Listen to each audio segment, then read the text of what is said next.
রাজনীতির আঙিনা ছাপিয়ে এবার প্রিয় পোষ্য কুকুরের অধিকার নিয়ে আইনি লড়াই পৌঁছালো উচ্চ আদালতে। পোষ্যের হেফাজত পেতে প্রাক্তন প্রেমিক জয় আনন্দ দেহদ্রাইয়ের বিরুদ্ধে দিল্লির নিম্ন আদালত থেকে দিল্লি হাইকোর্টের দ্বারস্থ হলেন তৃণমূল সাংসদ মহুয়া মৈত্র।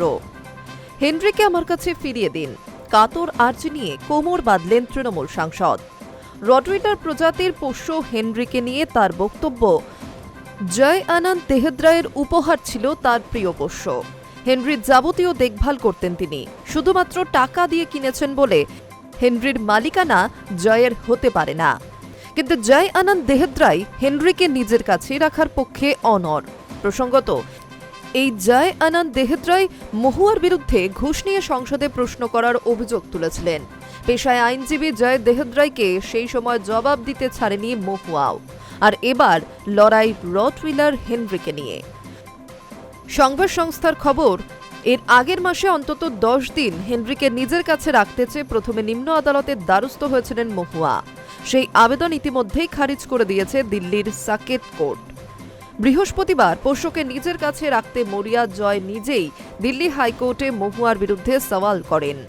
দিল্লি হাইকোর্টের বিচারপতি মনোজ কুমার ওহরি বিস্তারিত শুনানির জন্য সব পক্ষকে নোটিশ ইস্যু করেছেন। মামলার পরবর্তী শুনানি 29 এপ্রিল। জয় আনন্দ দেহদ্রাই এদিন আবেদন জানান, মহুয়া মৈত্রের আর্জি খারিজ করে দেওয়া উচিত। তিনি আরও দাবি করেন, পোষ্য নিয়ে এই বিবাদটি তাদের বৃহত্তর রাজনৈতিক বিরোধের একটি অংশ। মহুয়ার অভিযোগ, নিম্ন আদালত সব দিক খতিয়ে না দেখে একতরফা রায় দিয়েছিল, যা তিনি মানতে নারাজ। রটউইলার হেনরির অধিকার কার হাতে থাকবে তার জন্য এদিন কোমর বেঁধে আইনি লড়াইয়ে নামেন মহুয়া। 4 আইনজীবী দিয়ে মামলা করলেন তিনি। ধ্রুব মল্লিক, কীর্তিরাজ, রুদ্রাক্ষ মাথুর এবং শিবেন বর্মা নামে 4 জন আইনজীবীর মারফত নিজের পিটিশন ফাইল করিয়েছেন মহুয়া। এখন দেখার দিল্লির উচ্চ আদালত হেনরির ভবিষ্যৎ নিয়ে কি সিদ্ধান্ত নেয়। Hi news network.